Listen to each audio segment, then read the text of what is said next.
you're supposed to go to your marketing and say, we have a business goal of client retention for 2018, 2019. How does marketing operate in a way to help us with our client retention? Then, and if you're that clear, then you're supposed to go to your HR. Hey, HR, we have a client retention.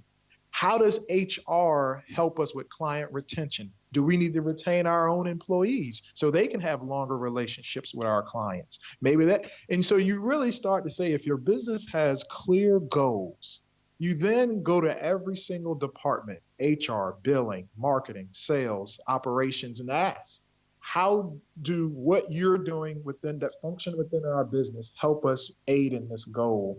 And I was like, if they don't have that, there's no way marketing can even work because they're not clear enough on their business goals.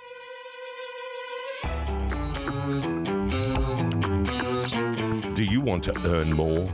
Work less and enjoy what you do each day? It's no secret it can be done.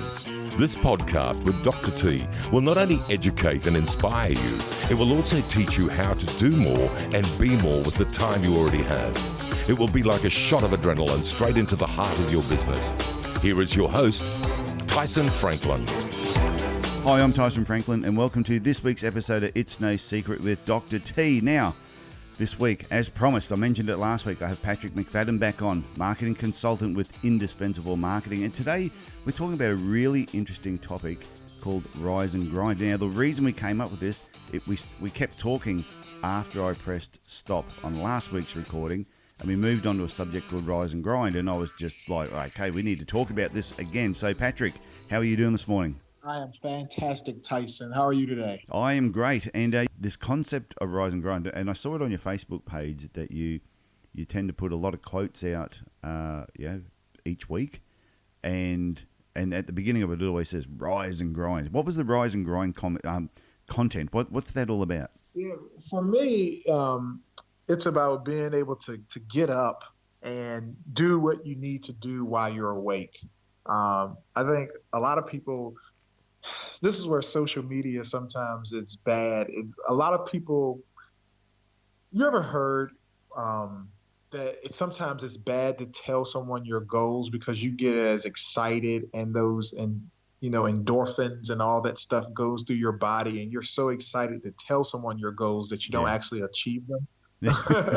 Yes. I think that's changed now because of social media, is that people get up with the mindset of, I'm going to put this quote out that says rise and grind. And they get more excited about the quote than the actual work that they're going to do. And so rise and grind for me is to get up and actually do what you need to do within the hours that you're awake and that you're focused. And if not, what you will become, without a shadow of a doubt, more than the sun is rising tomorrow, is you will become a undermotivated underachiever, because you get up and you do nothing. You just rise, but you don't put in the work. And so that will eventually make you overmotivated underachiever. And so that's really where it came from for me, is I see a lot of people, they talk about it, but the actual work that you have to do to get up and do what you're supposed to do is not often reflected. Yeah, I think Daniel Geffen, a guest a couple of episodes back, and he was talking about that, where some people, they become addicted to going to courses and maybe reading books and listening to podcasts, but then they never, they get fired up by it, which is a good thing, but then they never actually go to the next step of just putting in the work that needs to get done afterwards. Yeah, it's, on one level, I just enjoy the process. I get so excited that I almost try to share, when I do a rise and grind, I try to share insight and actionable advice, but I also try to share moments that were captured when I was putting in the work. Typically, as I say, emotional labor and as being a consultant or owning a business is a lot to do with connecting with audiences and stuff like that. And reaching somebody on their level and having empathy. And so a lot of that for me comes during my speeches and my talks. So I try to sometimes try to paint the picture that, look, I'm this is this picture I'm taking while I'm speaking. This is the real work you have to do. You have to, I may be at a networking event trying to connect with someone, learn about their business. That's the real work that you have to do. I think for a lot of us, doing the actual thing that we do is easy, but the hard work is having that difficult conversation with the client, showing up at an event and connecting with a person you don't know, that you don't have a clue about, Yeah. public speaking. And so for me, that's the rise and grind. Do you, when you're going to a networking event or you're going to see a client, do you have a planned, an outcome in mind that you're wanting to achieve before you go in there, or you never just go in there blind, like a pre-grind? A pre-grind, I like that. You know, usually I always have a agenda and a reason, a purpose for a meeting. But if you had to say what's the overarching outcome or feeling, I just want to bring as much value as possible and make sure that that person at the end of every meeting or interaction or email says that my time was well spent. I love that. I like what you mean about bringing value to each person. So whether you're going to a networking event and you're talking to somebody there, or you're going to see a client, your goal is to bring value to that conversation. Absolutely. I've never really shared this. So, I obsess about value to the point it's driven within my company, within every interaction. And my team knows this.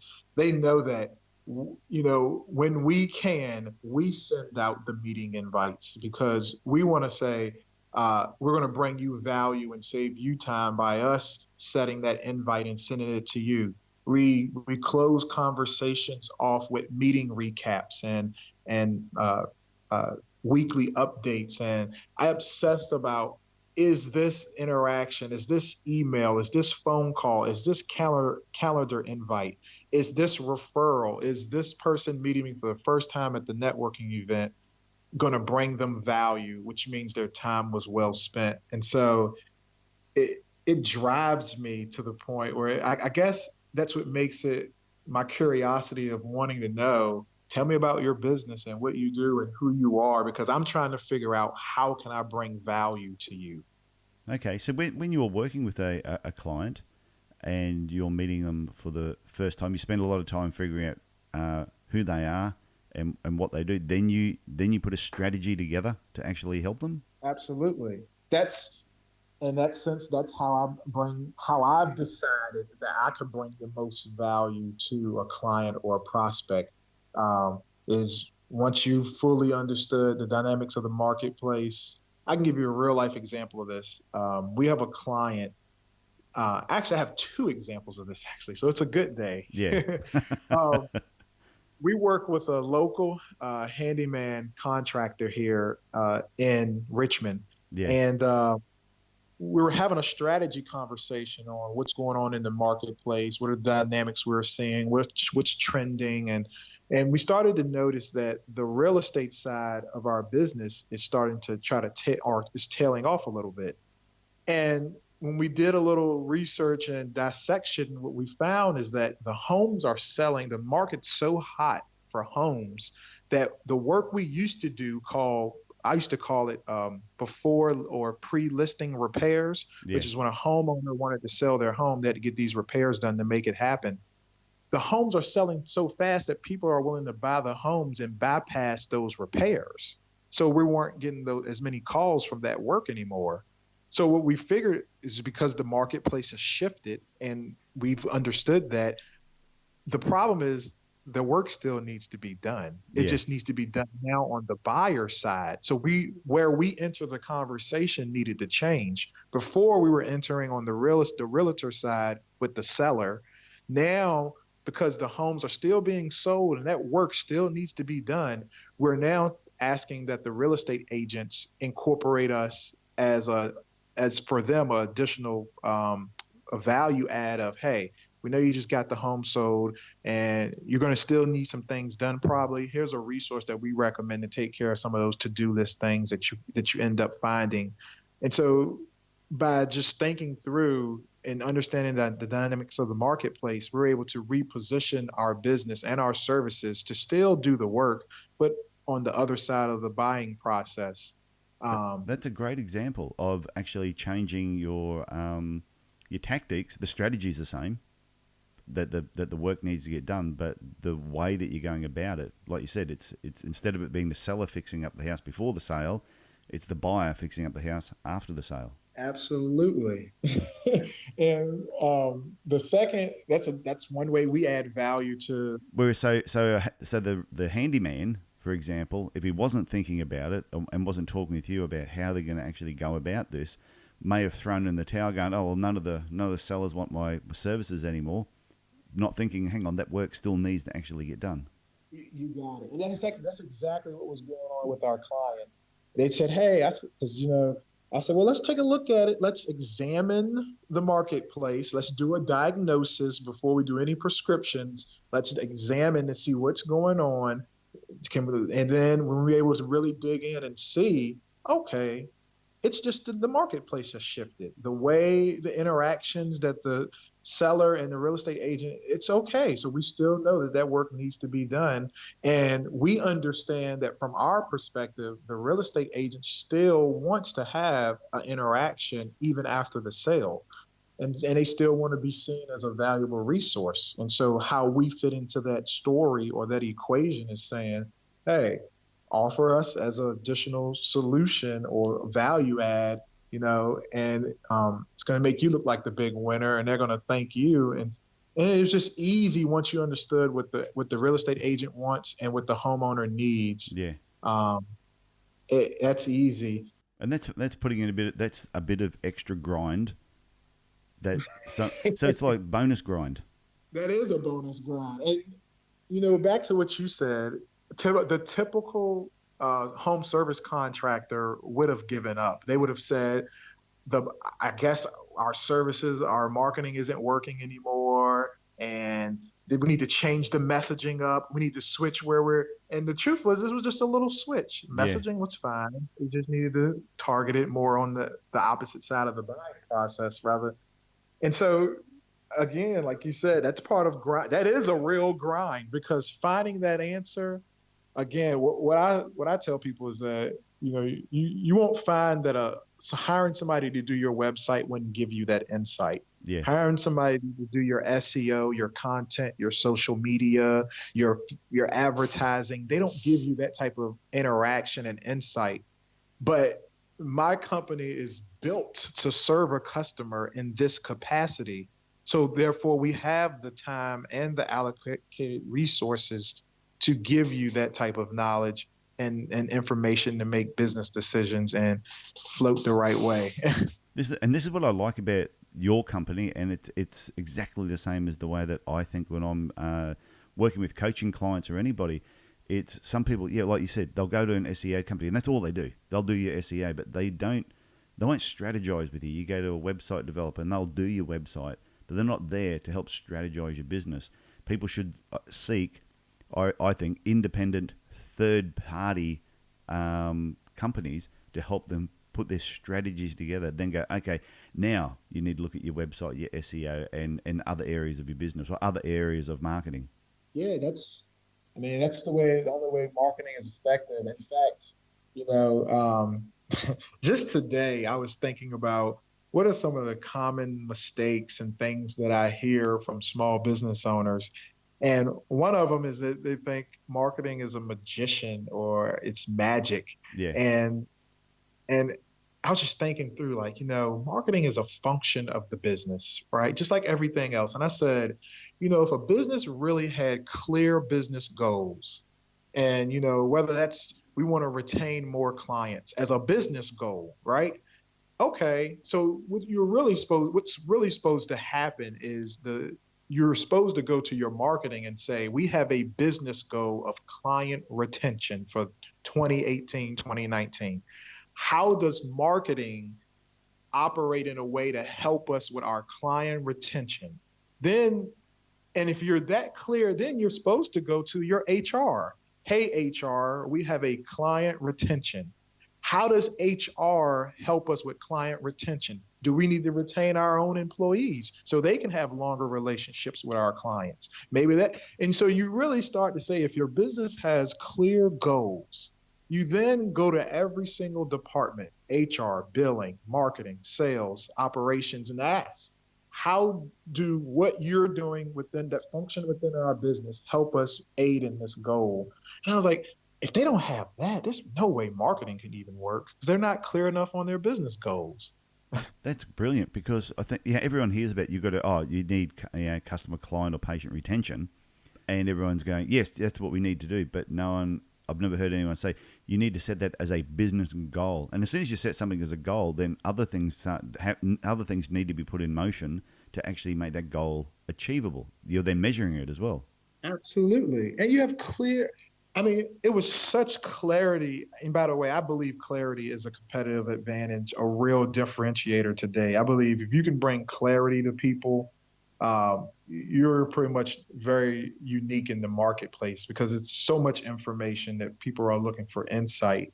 But um, for me, it was such like, wow, like it's so clear. If you have that business goal, then you just go around and ask each person, each department, how does HR help us with client retention? How does marketing help us with client retention? How does our billing help us retain clients? And then if you can, and then you really start to put in place things that really drive your business Yeah, on that goal that you want to achieve. you've got me fired up at the moment. I'm just thinking back to when I had my podiatry clinics, and I'm thinking, yeah, customer, or well, we call them patients. Patient retention was really, really important, and it's something that we spoke about often. Yeah, got to retain your patients. That patch up all those holes in the bucket, but we never actually set it as a goal, and then looked at all our different areas of our business to actually achieve that goal of retaining more patients. So that's got me fired up. I'm just disappointed now I don't have the podiatry clinic, but I can help other people. I can help other podiatrists with their businesses to help patch up those holes. Setting that as a goal, I think that's great. Can I just go back one step? You said you had two stories. One was the handyman. I can't let you go Yep. without getting that second story, or I know some people that know me will send me direct email and go, Tyson, what happened to the second story? So what was the second story you were going to use as an example? The second story deals with a client we have that's a law firm. And when we sat down and did our strategy conversations or strategy meeting, just to see what's going on in the marketplace, what's the dynamics, how do clients want to be served, what are the things that competitors are saying, and really we're really coming down to what's the worldview of our customer? What are they getting badgered with every day? What are the things that they're being hit with? What are the different messagings? And for this particular law firm, and they're in the estate planning, it was pretty much that in the state of Virginia, probate has become such a nuisance and such a pain and administration fees, and that it's really important now to use what are called revocable living trust. Yeah, And so that's now what clients are hearing everywhere. Financial firms are talking about it. Estate planning, our competitors are talking about it. So we decided to, instead of go against the wind, to go with it. And we decided to create a revocable living trust program where we targeted our existing client base to try to really come in and serve a need, because our clients we're in the preventative business. So we like doing planning to prevent probate. And so by understanding our customers' goal is to eventually avoid probate, we realized we needed to reach back out and make sure that they have adjusted their planning to be in sync with what's going on in terms of the laws and things like that.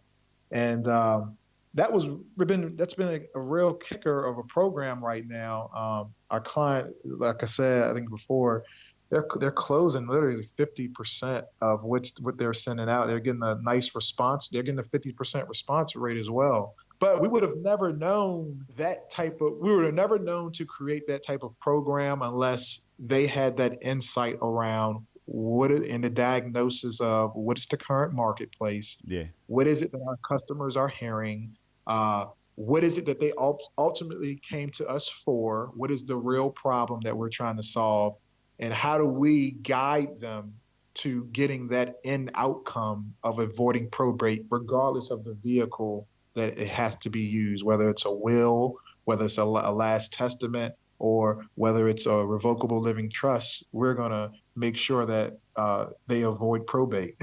Okay. So when you're working with a client, is there a certain time period that you do in 3-month blocks, 6-month, or is it something that once someone engages you, they work with you on a monthly basis and there is no set time?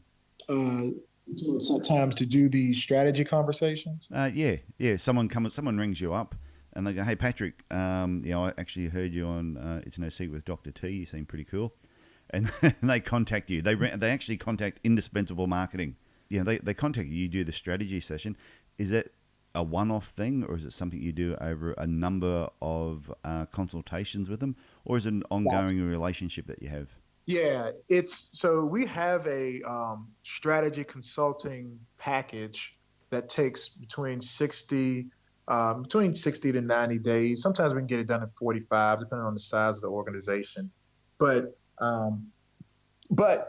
that's a one-time package to come in and do. But what me and you just discussed is that the dynamics of the marketplace changes, and so a lot of times you almost need to do it quarterly or at least semi-annually. For us, if you're a client that goes with our programs where we actually manage strategy and the implementation of the plan, then we kind of meet month to month, and the strategy sessions are just part of a natural conversation because we're always trying to focus on the customer and how do we, just learn more about them and get close to the truth, which is the customer, as possible. So one part will be the strategy session, say 60 to 90 days. And then you said sometimes you help them with the implementation. So if somebody needs a new website, say the website's a bit outdated, do you build the website yourself, or you direct them to where they need to get the website done, or you work with the website developer and get the job done? You're like the go-between. Yep. So a lot of our clients want to stay out of the weeds. I like that. Stay out of the weeds. They do. And that's an ideal client for us would say, I want to revamp my website, but I don't want to be in meetings talking about text size, colors, photographs. I don't want to just show me the baby without the labor. Yeah. And I said, okay. Sorry. That just made me laugh. Yeah. And so what we do is we will actually, lead the charge and from a strategy standpoint and instruct the website designers on what our client is looking for, but leave the creative freedom to them. Because at that point, we can say we're trying to reach a customer like this. These are the things they struggle with. These are the things that they hope to achieve. This is what life kind of looks like. Now we need you as a creative to take this information and make these written words visually come to life on the website and speak to this customer. But we'll manage that process and keep the owner out of it. And so at the end of the day, they can just say yay or nay and what things they would like to change.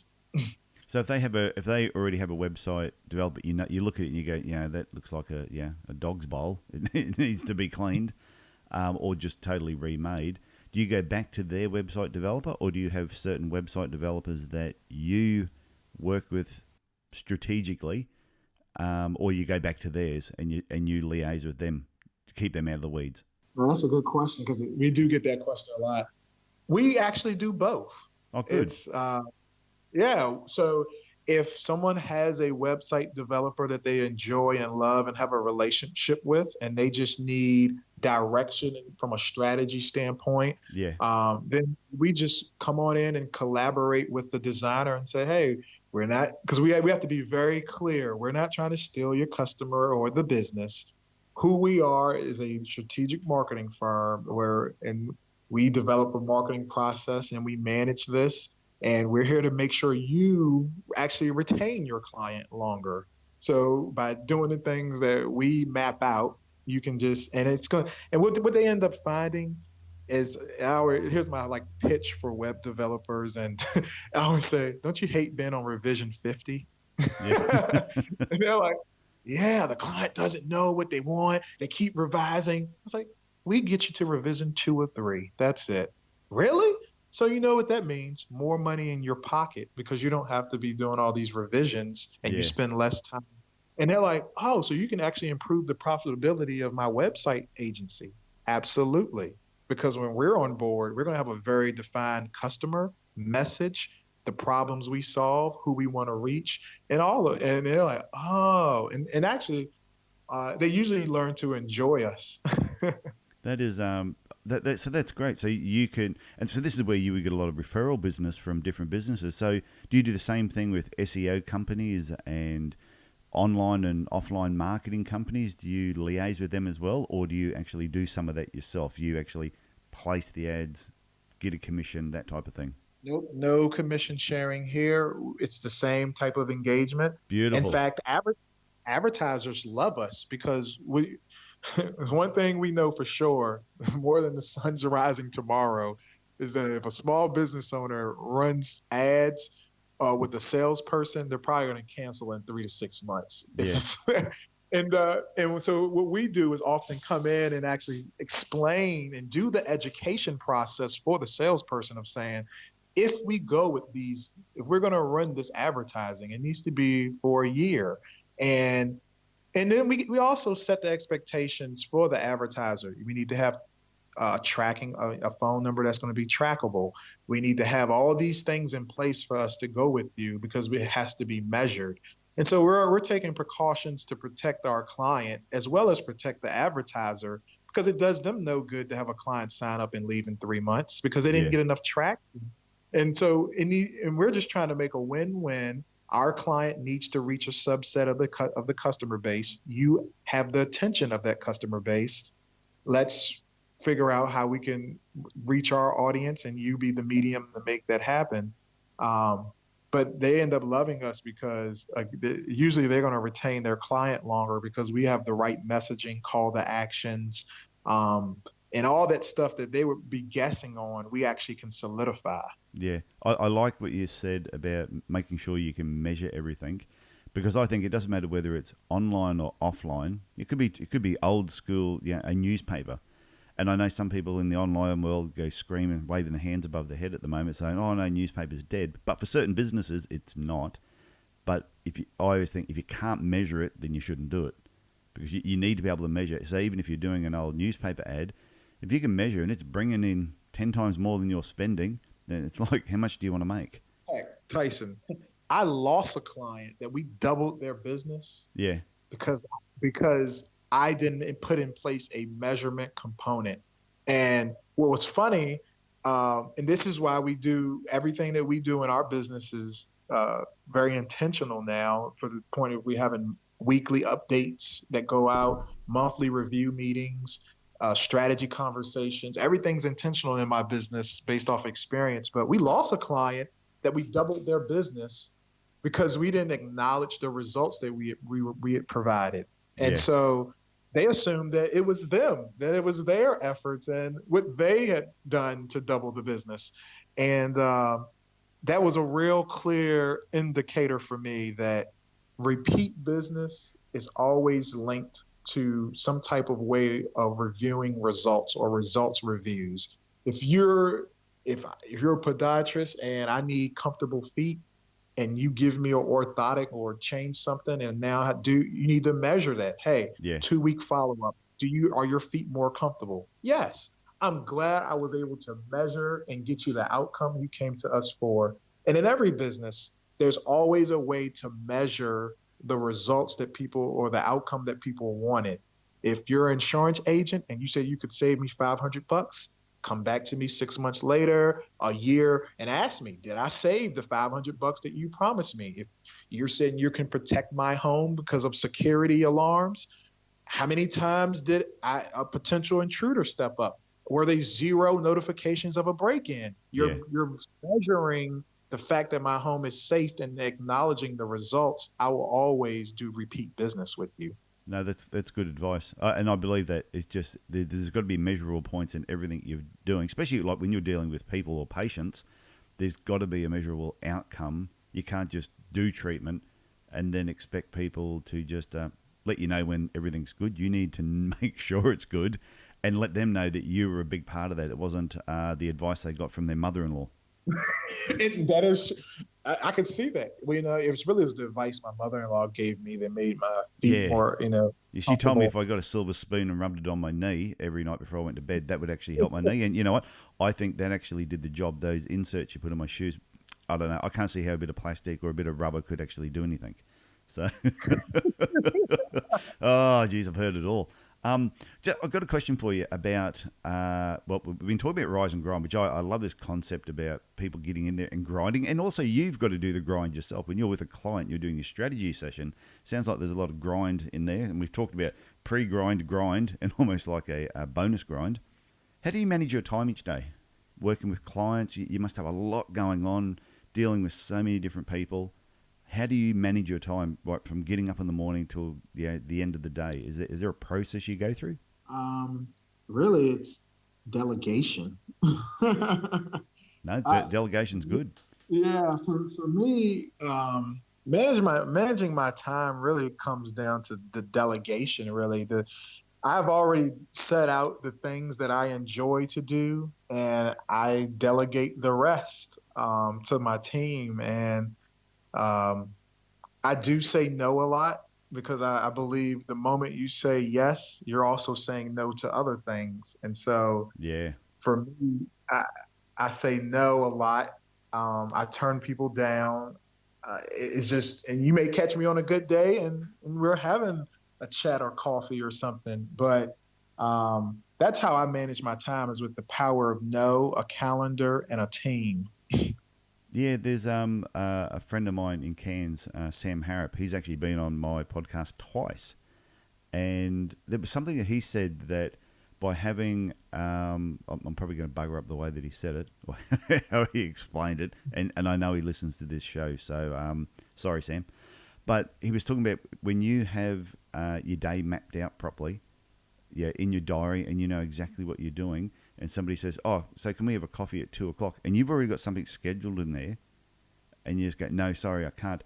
If they don't have a tight schedule, they will adjust their schedule around you. You don't have to adjust yours around them, and therefore you'll get a lot more done because you're not sort of just you're winging it all day.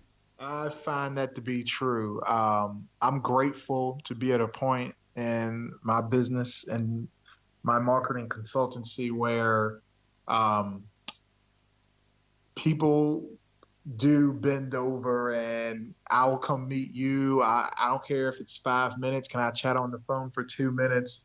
And like you said, unfortunately, if it's not in the calendar, sometimes I always say what gets scheduled gets done. And if it's not getting scheduled, then like I said, you may catch me sometimes. Really, I'm gonna tell you one thing that I've also done. I've made a huge stride to make speaking. I hate saying networking, because most people believe networking is just attending an event, but Yeah, I've I've made speaking to also be my form of networking, where I'm connecting people. People show up and say, "Hey, I know you. I haven't. Somebody told me in order to meet you, I need to come to this event." And so then when they come to this, and then other people show up to the event, and I end up connecting people that need to be connected, saving me time. But by intentionally doing that during my talks, I will invite people to say, "Hey, I'm inviting this person. You also need to meet them. Come to my talk. I'll connect you to before I get on stage." yeah. I love connecting people. I actually get a real buzz out of connecting people, especially through podcasting. I've done that a lot. Even Sam Harrop, that I was just talking to before, a previous guest, Denise Griffith, and he was listening to her podcast, because she was talking a lot about virtual assistants. And he said, definitely, I need to get one of them. And I said, well, you know what? I'll do an introduction through Facebook for both of you. And then I know they've now connected and are probably working together, through a podcast that I've done. But connecting people is such a good feeling, especially when you're doing it not for any personal gain whatsoever. Oh yeah, people are shocked. Some people say, "So what's your commission?" I'm like, Yeah. what do you mean? Well, you went out of your way to introduce that person to me. So I was like, no, there's no gimmick, no commission, no back end fee. Um, I'm just, you have a problem. I'm just connecting you. Jordan Harbinger said it perfectly on a podcast I was listening to, and he said, dig the well before you need the water. And it was all about connecting with people and networking, and with different people you don't even know. Get to know them now before you really need their help. And I just believe that so much. Yeah, that dig the well before you need the water. Yeah, I always, I tell people, ask me, especially people who are doing startups, and they're like, what's the grade? I said, your network is your net worth. I was like, well, when should I get a network? Yeah. 12 months before you. If I had to put a number on it, I always say you need to start networking. And I really get networking out of the way. You need to be building real relationships. Yeah. 12 months before you actually need them. Because it just takes time to get to know people. And then, I don't know why this is on my mind, but I just need to get it off because I know it adds value to someone. I used to get asked a lot when I was at my corporate job, and then I eventually left. How do you know when it's time? What indicators, give you the confidence to really move forward? And I always say, if you're able to generate for 90 days straight half of your take-home pay from your corporate or your full-time job, that's a good signal that if you did it full-time, you would be okay. Yeah. But the secret, you have to do it for 3 months in a row, half of your full-time job or career income. So you got to do half of that for 3 months straight. Then that's a good signal for financial stability and all the other things that if you did it full-time, you would be okay. And that's your indicator when it's time to actually make the shift. Yep. Okay. Hey, we're coming towards the end. I could talk to you all day, quite easily. Maybe because we've sort of got the same thinking. And when we spoke last week, you gave us the Monday morning tip. So I don't want to give you another Monday morning tip, but have you got any parting advice for anybody listening to this, just about whether it's about rise and grind or tactics and strategies, just anything that's parting words from you that when they finish listening to this, they go, that Patrick McFadden is one switched on dude. Yeah, my parting advice is to make sure that you're listening to yourself and you're building your business on your strengths, not on the strengths of someone else. I think too many people are listening to a lot of other people and they're trying to emulate or mock or copy the things that are strengths of other people when they really just need to dial in and say, what are my strengths, and go all in. Okay, so find what your strengths are and basically run. So don't waste time on your weaknesses trying to improve your weaknesses. Take your strengths and just run with it. That's what I do. So do you think people, if they've got weaknesses in certain areas, they should just delegate that out and then, like you said, just put the time into their strength? Or there's some weaknesses that, give you an example, would be public speaking. If someone says, oh, I can't do public speaking, do you think they're missing out on too many opportunities by not at least getting better at it? Yes and no. So I believe if you severely hate public speaking, then what are you good at? Are you good at webinars? Are you good at trainings? Are you good at teaching in different types of educational environments? So you would probably be, rather than speaking on stage, maybe you're better at doing workshops. Okay. So go all in on workshops. But I agree with you. If some people just hate it that much, but they've got strength in other areas, then maybe don't do the public speaking. Maybe make sure you've got, I think every business, if you can't get out there and talk to people, then you need to have somebody in your business that can get out there and talk to people. Yes, delegate it. Yeah, delegate your public speaking. Yes, I'd love to do that talk. And here's John, and he'll do it for me today. And if you think John was good, you should have seen how good I would have been. But you know what? I've just delegated that today. So, Patrick, thank you for being on the show 2 times, back to back. That's a first for us. And if people want to get hold of you, where's the best places for them to get hold of you? Just remind them, even though I will have it all in the show notes, but some people can't read, so they need to hear it. Yep. Patrick McFadden Marketing on LinkedIn. You can type it in the LinkedIn search bar or at indispensablemarketing.com. Okay, Patrick, thank you once again, like I said, for coming on It's No Secret with Dr. T. This has been a lot of fun. And I already know sometime in the future I'm going to have you back on because I really, really enjoy listening to you. I think you've got so much knowledge in your head that I think anyone listening to this today would, if they haven't picked up anything, as I usually say, give yourself an uppercut, go back and listen to it again because you obviously weren't listening. So, Patrick, thank you for being on the show again. Thank you. Take care. Well, I think you'd have to agree getting Patrick on for a second podcast conversation was a good idea. And I just want to summarize 3 things that I think were really important. First one was when he was talking about the rise and grind. Get up and do what you need to do while you're awake and actually stay focused. The second point was when he was talking about the home service contractor and the dynamics of the marketplace as it changes. And I thought it was really interesting. We said you need to sit down, re-examine the marketplace, which is the diagnosis, before you work out the prescription, what it is that you're going to do next.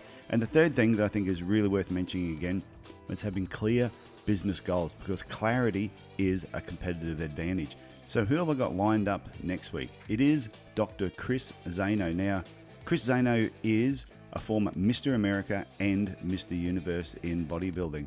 And he's also a chiropractor. But when you got to hear his story on how he became Mr. America, all the drama that went through with his health, which led him into chiropractic and then setting up one of the world's largest wellness centers. It is a really, really interesting story. Here's a little snippet of what's coming up next week. One great concept I could give to you, no matter what you do, I realize that when I start the conversation, I'm starting with a lifetime relationship in mind. Whether it be you buy from me or not, I just know that I want to start a relationship that lasts a lifetime, because I felt I would see people for a day or for a season. And yeah, they would get results, but nothing beats entering into a relationship for a lifetime. And so now I have all these lifetime patients, like over 1,000 patients that come a week. Just they're in for life. And so it was so crucial for me to be able to step out, still pursue my next evolution of who I am with my family, and have gracious patients that are in for life. It really was a business technique, not even a technique, a business principle, starting from the very beginning, not for the quick sale, but for the long-term lifetime investment for that person. Dr. Chris Zano's story is truly amazing. I definitely recommend tuning in, listening to it next week. And after you listen to it, tell your friends about it, because I think they will love his story as well. Anyway, before I go, if you have any questions about this particular podcast or anyone that you've listened to in the past, please send me an email, tf@tysonfranklin.com, or just go to my website, tysonfranklin.com. Okay, that's it from me. Look after yourself, look after your family, and I will talk to you again next week. Bye for now.